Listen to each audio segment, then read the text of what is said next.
Bertemu kembali rentasan berita edisi 952. Saya Zawaz Yusof dan antara paparan utama. Siapa sebenarnya yang dikatakan baik jadi tukang karut? Peningkatan inflasi itu benar.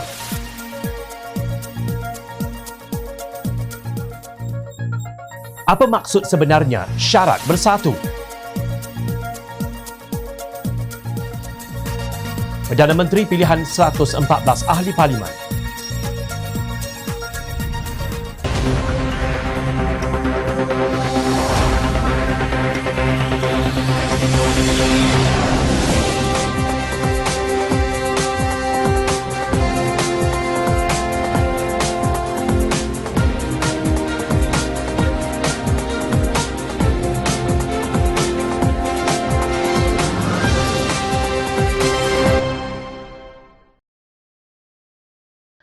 Assalamualaikum dan salam sejahtera. Seorang Perdana Menteri perlu bersedia dengan pengesahan di Parlimen mengenai sokongan ahli Parlimen terhadapnya menerusi usul percaya terlebih dahulu sebelum membentuk Kabinet. Menurut pakar perlembagaan Dr. Abdul Aziz Bari, usul percaya di Parlimen sudah dititahkan oleh Yang di-Pertuan Agong Al-Sultan Abdullah Sultan Ahmad Shah bagi menentukan kedudukan Datuk Seri Ismail Sabri setelah beliau mengangkat sumpah sebagai Perdana Menteri Malaysia ke-9 Sabtu lalu. Katanya ini selaras dengan semangat perlembagaan terutama selepas apa yang terjadi kepada bekas Perdana Menteri Tan Sri Mahyadin Mat Yassin yang dipertikaikan keabsahannya sejak dilantik sebagai Perdana Menteri. Beliau berpendapat jika usul percaya itu berjaya, barulah ahli parlimen beritu menghantar nama kepada Yang di-Pertuan Agong untuk membentuk Kabinet. Ahli Dewan Undangan Negeri Pakatan Harapan Tebing Tinggi itu berpendapat walaupun perkara mengenai mendapat pengesahan di parlimen itu tidak disebut dalam perlembagaan, tetapi ramai sarjana perlembagaan berpendapat ia sewajarnya dilakukan. Aziz Bari yang juga bekas Profesor Undang-Undang di Universiti Islam Antarabangsa berkata demikian sebagai mengulas kenyataan Profesor Datuk Syam Rahayu yang dipetik Asri Awani pada 21 Ogos. Syam Rahayu dipetik sebagai berkata undi percaya terhadap Ismail Sabri di Dewan Rakyat tidak perlu dilakukan kerana keabsahannya sudah diperakui ketika istiadat pengurniaan surat cara pelantikan dan istiadat mengangkat sumpah jawatan dan setia serta sumpah simpan rahsia di Istana Negara. Menurut penyandang kursi Institut Raja-Raja Melayu, Universiti Teknologi Mara UiTM, sekiranya undi percaya dilakukan, ianya hanyalah proses mengukuhkan sokongan terhadap Perdana Menteri. Secara fahamnya, sekiranya seseorang Perdana Menteri itu telah mengangkat sumpah, maka jawatan itu telah sah. Lagipun dalam perlembagaan kita, ia tidak menyatakan syarat bahawa perkenan tuanku, iaitu Yang di-Pertuan Agong itu should be tested in the Parliament.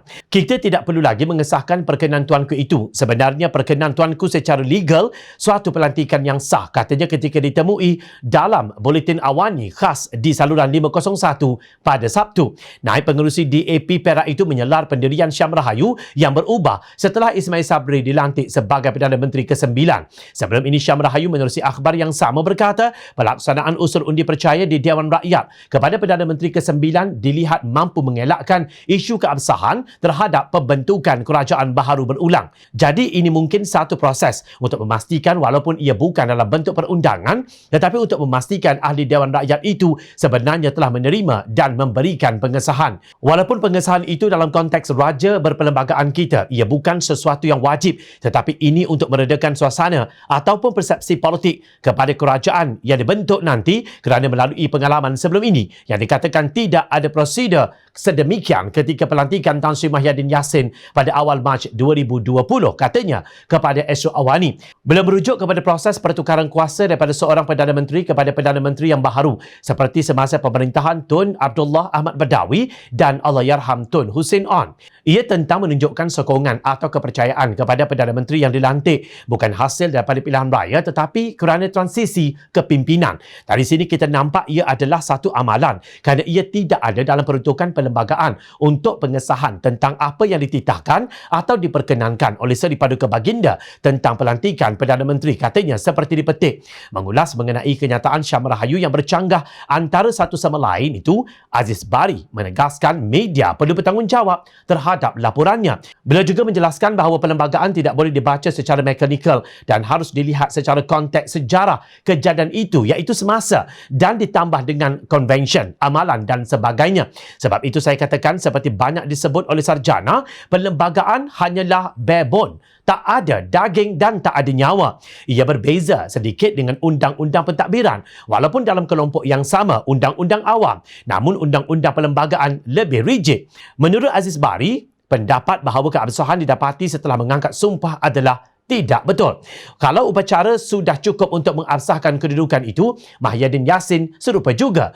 Dia juga melalui proses angkat sumpah, tetapi keabsahan beliau dipersoalkan hampir setahun lebih. Jadi upacara angkat sumpah tidak menyelesaikan atau kriteria muktamad seseorang itu ada keabsahan yang diperlukan, tegas Aziz Bari dalam sesi secara langsung di Facebook. Beliau berkata di seluruh dunia, sarjana perlembagaan mengatakan selepas dilantik sebaik-baiknya diuji dalam Dewan. Perkara ini jelas Aziz Bari tidak berlawanan dengan perlembagaan, hanya tidak disebut sahaja. Kalau kita berhujah nak bagi geng kita happy, itu tak betul. Baik jadi tukang karut, jadi pakar macam mana kalau macam itu, sindir beliau. Aziz Bari berkata menurut Reid Commission perlu rujuk sistem Westminster di England jika timbul persoalan. Reid Commission tidak menjangka bahawa ahli politik Melayu atau Malaysia ini jadi perak sangat macam ni. Tambahnya sinis. Kesimpulannya setiap pelantikan Perdana Menteri yang disahkan oleh Parlimen adalah terbaik. Ini kerana rakyat akan dapat melihat siapa yang mendukung seseorang yang telah dipilih sebagai Perdana Menteri. Ahli Parlimen Malaysia ramai yang memiliki ijazah dalam undang-undang, tetapi undang-undang di negara kita cacar marba sehingga ada yang jadi 2 darjat ekoran ahli politik yang perak. Kini ditambah pula dengan ajaran profesor kononnya pakar tetapi bercakap mirip tukang karut sahaja. Sampai bila negara ini akan terus jadi begini? Menurut bekas Menteri Perdagangan Antarabangsa dan Industri Datuk Seri Muhammad Azmin Ali, ekonomi Malaysia sudah pulih. Sudah menjadi niat saya untuk menangani masalah ekonomi dan memelihara pekerjaan untuk rakyat. Walaupun ekonomi pulih, ramai yang menderita ketika wabak global yang kejam ini. Saya mohon maaf atas segala kekurangan saya. Ia merupakan penghormatan kepada saya untuk berkhidmat kepada anda. Ciapnya di Twitter 16 Ogos. Negara kita memiliki 2 kategori warga negara. Satu kategori dikenali sebagai golongan kayangan. Golongan ini mendakwa menguruskan hidup rakyat, menangani ekonomi dan memelihara pekerjaan untuk rakyat. Setiap bulan mereka mendapat gaji dan allowance yang tidak habis dimakan dalam sebulan. Kategori kedua pula digelar sebagai rakyat marhain macam kita ini. Golongan ini dikatakan sedang diurus tetapi kehidupan tidak terurus kerana masalah ekonomi sehingga ramai yang hilang pekerjaan. Fakta yang sebenarnya berlaku di negara kita ini ialah pada 1 Ogos 2021, Berita Harian memetik laporan Jabatan Perangkaan Malaysia DOSM bahawa kenaikan harga barangan di luar bandar mengatasi kadar inflasi di bandar dan nasional untuk tempoh 2 bulan berturut-turut bermula April lalu. DOSM menerusi sorotan statistik ekonomi Malaysia seri 7 2021 yang diterbitkan baru-baru ini menjelaskan inflasi Malaysia berada di bawah paras SIFA pada Mac 2020 sehingga Januari 2021. Bagaimanapun bermula Februari 2021 inflasi Malaysia melonjak dan berada di jajaran meningkat iaitu 0.1% dan terus naik secara drastik kepada 1.7% pada Mac 2021. Menurut DOSM, inflasi di bandar sentiasa melebihi inflasi di luar bandar. Namun jurang itu semakin mengecil bermula akhir 2020 hingga tahun ini. Inflasi di luar bandar meningkat dengan lebih laju pada akhir 2020 berbanding bulan-bulan sebelumnya. Ini menyebabkan jurang inflasi makanan dan minuman bukan alkohol antara bandar dan luar bandar telah mengecil menurut laporan. Kadar inflasi di Malaysia terus melonjak kepada 4.7% pada April 2021 berbanding tempoh sama tahun lalu, sekaligus menjadikannya peningkatan tertinggi yang dicatatkan sejak 2018. Ketua Perangkawan Datuk Seri Dr. Muhammad Uzair Mahidin berkata, kenaikan inflasi yang diukur melalui Indeks Harga Pengguna atau AHP dijangka berterusan sehingga suku pertama 2022. Beliau berkata peningkatan AHP itu didorong oleh kenaikan indeks pengangkutan 27% yang disebabkan kesan asas rendah pada tahun sebelumnya. Purata harga RON 95 menunjukkan peningkatan pada April 2021 iaitu RM2.50 sen seliter berbanding RM1.27 pada April 2020. Sementara itu, ronda 97 pula meningkat kepada RM2.55 seliter berbanding RM1.57, manakala diesel naik kepada RM2.15 seliter daripada RM1.49, menyumbang kepada perubahan indeks pengangkutan dan indeks secara keseluruhan. Untuk kefahaman Azmin Ali, warga negara kategori pertama ni, Makcik Kiah dan Pak Mat iaitu kategori kedua, inflasi bermaksud kenaikan harga barang dan kejatuhan nilai beli wang dalam poket kita. Harga barangan naik kerana kos pengangkutan yang meningkat berpunca daripada kenaikan harga minyak ditambah dengan kesan COVID-19 yang disalahkan oleh Azmin. Bagaimanapun, kalau kita lihat perbandingan tahun-tahun yang disebut oleh DOSM jelas menunjukkan bahawa kuasa beli rakyat adalah jauh lebih baik ketika kerajaan masih di bawah Pakatan Harapan berbanding zaman Perikatan Nasional Memerintah. Data tersebut dikeluarkan oleh DOSM yang tidak dikuasai oleh Pakatan Harapan maupun DAP. Walaupun ketika itu, Menteri Keuangannya ialah Setiausaha Agung DAP, Lim Guan Eng. Dalam pada itu, Bank Negara turut menyemak turun unjuran pertumbuhan ekonomi Malaysia kepada antara 3 hingga 4% pada tahun 2021. Perkembangan ini jauh lebih rendah berbanding unjuran awal antara 6% hingga 7.5%. Gubernur Bank Negara Malaysia Datuk Nur Syamsiah Muhammad Yunus berkata, semakan semula pertumbuhan itu dibuat selepas mengambil kira impak pelaksanaan Pelan Pemulihan Negara PPN yang menjadi pelan keluar daripada pelaksanaan Perintah Kawalan Pergerakan Penuh PKPP. Penilaian yang dibuat akan bergantung kepada pengurusan pandemik dan seberapa pantas ekonomi boleh dibuka semula dengan selamat. Pengukuhan pemulihan akan didominasi oleh faktor risiko COVID-19 termasuk kadar vaksinasi dan kapasiti sistem kesihatan negara dari segi penggunaan unit rawatan rapi ICU dan hospital. Ini adalah semakan semula unjuran pertumbuhan kami dan ia akan dipacu oleh pemulihan pertumbuhan ekspor sejajar pemulihan permintaan global dan kitaran meningkat teknologi global, katanya pada taklimat pengarang mengenai prestasi ekonomi suku kedua 2021 dipetik Harian Metro 13 Ogos 2021. Pakar ekonomi Profesor Dr. Jomo Kwame Sundaram menasihatkan kerajaan supaya tidak menjadikan perkiraan atau perhitungan politik jangka pendek untuk mempengaruhi dasar kesihatan dan ekonomi. Kerajaan katanya perlu memberi sepenuh perhatian untuk menangani krisis kesihatan iaitu COVID-19 dan masalah ekonomi yang dihadapi oleh negara supaya dapat menyelamatkan lebih banyak pekerjaan. Sesiapa sahaja yang berada di Putrajaya, mereka mesti menangani masalah ini. Negara-negara seperti China, Korea Selatan, Vietnam dan Laos malah sebahagiannya adalah lebih miskin daripada Malaysia, tetapi mereka dapat menangani keadaan dengan lebih baik. Situasi bahaya masih belum selesai dan mereka terus berwaspada seperti mana kita sepatutnya berwaspada. Katanya dalam wacana ekonomi manusiawi siri kelima bertajuk Krisis Politik dan Ekonomi, apa masa depan Malaysia? Secara maya baru-baru ini dipetik bernama. Maknanya rakyat yang kibar bendera hitam menuntut Mahyadin turun bukan semata-mata kerana lesu dalam pengurusan COVID-19, tetapi kerana kegagalan berganda natijah kelesuan itu. Justru celah mana yang disebut Azmin ekonomi pulih itu? Sesungguhnya peningkatan inflasi itu benar, harga barang naik itu pun benar, pertumbuhan ekonomi rendah itu juga benar. Kebenaran itu dilihat dan dialami oleh rakyat marhain. Bagi golongan kayangan, ia hanyalah merupakan nombor-nombor biasa. Malang sungguh rakyat sesebuah negara apabila figura yang gagal memahami asas ekonomi ini kembali menerajui hal ehwal keuangan dan ekonomi negara. Jom kita mengimbas kembali kenyataan Timbalan Menteri Undang-Undang Muhammad Hanifah Maidin mengenai syarat Tan Sri Mahyadin Mak Yassin kepada Datuk Seri Ismail Sabri Yaakob sebagai Perdana Menteri Malaysia ke-9 berhubung akuan bersumpah atau SD Perikatan Nasional. Dalam konteks kes yang berlaku sekarang, pada hemat saya bagi membolehkan Yang di-Pertuan Agong menggunakan budi bicaranya untuk melantik seorang bakal Perdana Menteri atau PM yang pada kepercayaan baginda mendapat keyakinan majoriti ahli-ahli Dewan Rakyat. Adalah penting sokongan ahli-ahli Dewan Rakyat dalam bentuk apapun, misalnya SD kepada bakal Perdana Menteri itu wajib bersifat muktamad dan konklusif, tidak boleh bersyarat. Dalam undang-undang, khususnya undang-undang kontrak, jika ada mana-mana klausa yang mengandungi kata-kata seperti tertakluk kepada atau dalam bahasa Inggeris subject to, maknanya ia sebuah kontrak yang belum lagi bersifat muktamad, maka ia tidak boleh dikuatkuasakan secara sah, kata bekas Timbalan Menteri Undang-Undang Muhammad Hanifah Maidin. Dalam hubungan ini, Hanifah membangkitkan ayat Mahyadin di perenggan ke-6 yang dikeluarkan oleh media rasmi Presiden Bersatu itu bertarikh 19 Ogos 2021.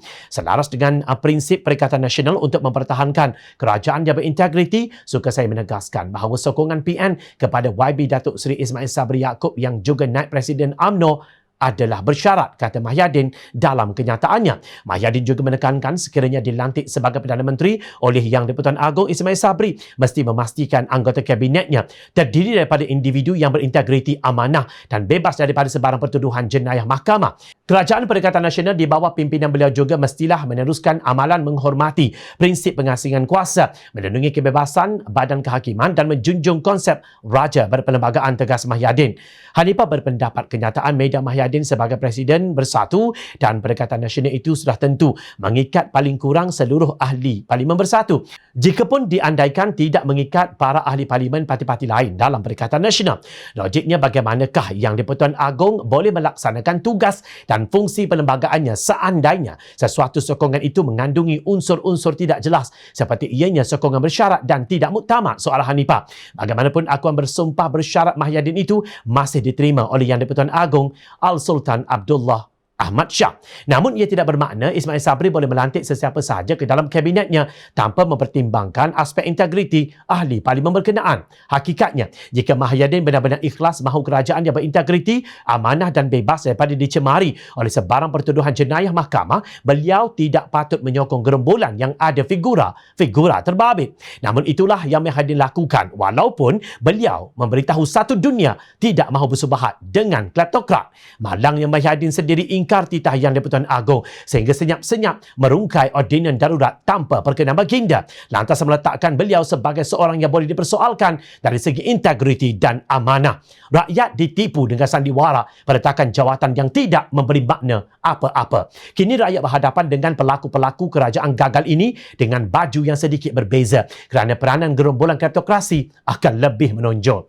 Lebih malang lagi, kerajaan ini disokong oleh penunggang agama yang berteriak menolak kleptokrasi tetapi berpelukan dengan mereka. Ketua Dewan Ulama PAS Pusat DUPP Dr. Nik Muhammad Zawawi Saleh ketika mengulas mengenai peletakan jawatan Mahyadin berkata bahawa pihaknya menyambut baik ketegasan pengerusi Perikatan Nasional itu untuk sesekali tidak berkompromi dengan kelompok kleptokrat yang cuba untuk mengganggu gugat proses pentadbiran negara serta menginginkan berlakunya penyalahgunaan kuasa. Inilah yang dikatakan cakap tak serupa bikin.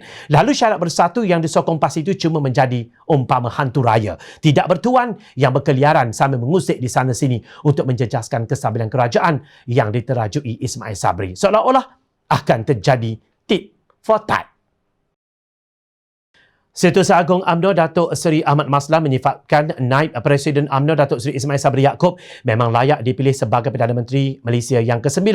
Menurut Ahmad Maslan, Ismail Sabri mempunyai kepakaran dalam mentadbir negara sejak mengangkat sumpah sebagai Menteri Pertahanan pada Mac 2020 sebelum dilantik sebagai Timbalan Perdana Menteri pada Julai 2021.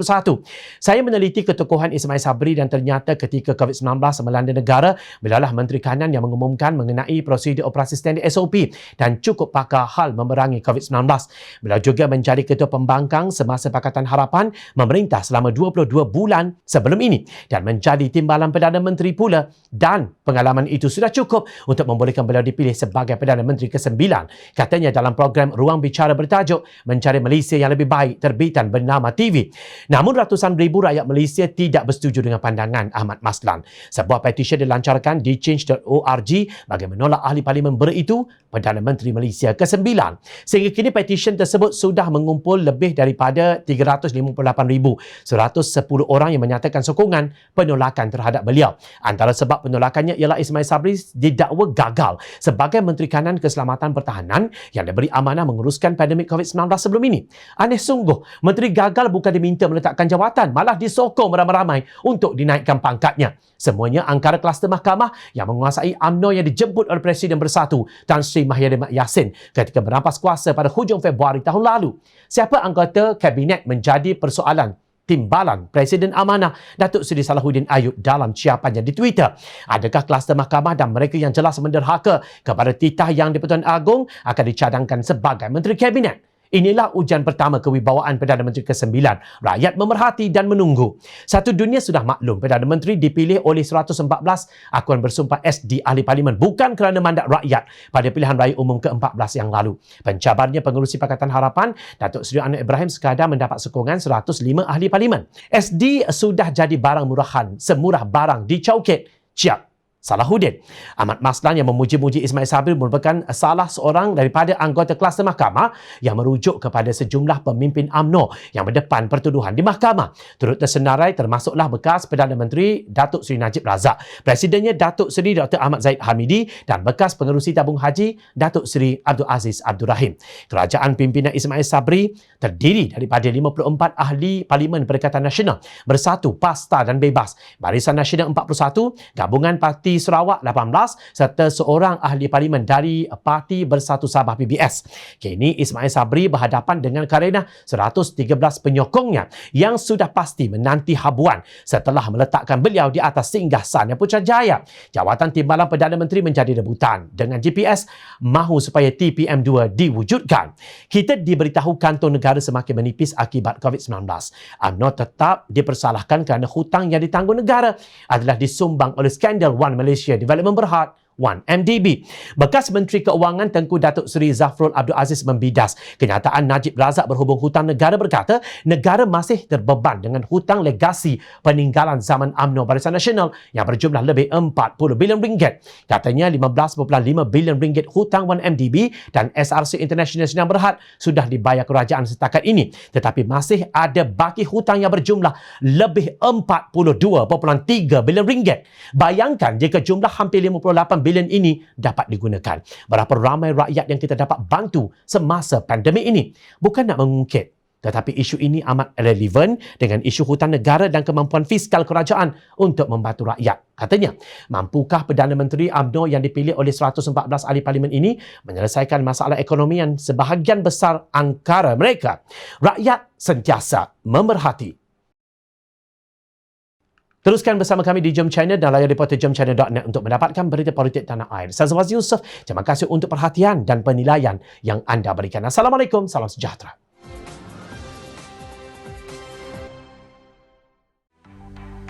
Mencari maklumat dan berita politik yang bebas, kupasan yang tepat, panas. Dapatkannya secara eksklusif hanya di Jom Channel. Komitmen kami, rentasan berita Isnin hingga Jumaat. Berbicara dan isu semasa, kami garapkan secara langsung. Panel-panel berkaliber dan profesional. Interaktif, pandangan anda kami raikan. Jangan lupa bersama kami di setiap hujung minggu dalam edisi khas mingguan. Jom Channel, moving forward, sharing a new experience.